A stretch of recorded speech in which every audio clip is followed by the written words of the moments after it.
Chers amis, bonjour, Bezrat Hashem, la scène Hashem Bechol, Maaseh Yadin. Il y a de cela à peu près une centaine d'années, à l'époque où le Khatam Sofer était petit, était jeune, pas petit, était jeune. Vous savez qu'à l'époque, les Bachourim, ceux qui avaient vraiment été vraiment des Talmidim, des élèves brillants, ils étaient pris en charge par des familles qui avaient les moyens. Et c'est ce qui s'est passé au propos du Khatam Sofer, dans lequel il était pris en charge 3 fois par semaine par une famille qui était une famille noble, une famille qui avait les moyens. Et voilà que un jour arrive une troupe française. Il habitait à ce moment-là à Presbourg. Est arrivée une famille française, enfin une famille des soldats français. Et ils ont été hébergés, entre autres, par ce riche-là. Et l'un de ces Français-là, un des soldats, a vu le jeune Moshe étudier et il a dit: enseigne-moi. J'aimerais savoir qu'est-ce que tu étudies, enseigne-moi. Et grâce à ça, moi, par ce mérite-là, alors si tu veux, je te laverai tes habits, je ferai. Il n'a pas osé dire non, et c'est ce qu'il a fait pendant un certain laps de temps. Des années plus tard, évidemment, Moshe Sofer est devenu le Rav, Khatam Sofer, le Rav Moshe Sofer de Presbourg.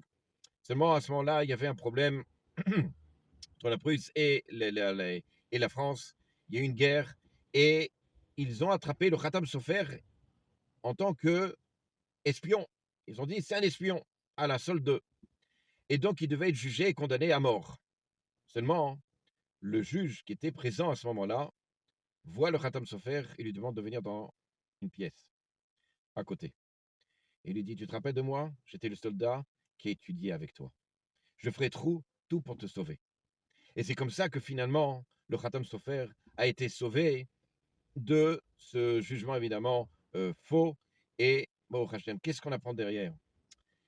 Khatam Sofer, il dit comme ça, il a compris comme ça, hein, dans la paracha de Kitissa, c'est écrit: et tu ne verras pas mon visage, sous-entendu à Kajokrou, mais tu ne verras que derrière.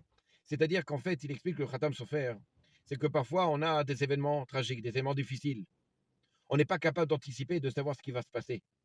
Par contre, on est capable de voir, si on a le mérite, de voir qu'en fait, tout ça, c'est fait pour le bien. Tout ça, c'est Kadosh Baruch Hu qui fait les choses. Avec le temps, Hachem nous montre que ce que toi, tu pensais qui n'était pas bien, en fait, tout ça, c'est pour le bien. C'est pour ton sauvetage. C'est pour le sauvetage de tout le clan d'Israël. Tu ne verras pas ce qui est devant, tout simplement parce que tu ne peux pas voir à l'avance ce qui va se passer. Tu n'es pas à Kadosh Baruch Hu.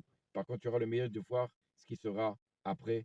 Bezrat Hashem, si tu es méritant, tu comprendras quel est le dessein d'Akadosh Baruch Hu. À bientôt. Shabbat Shalom.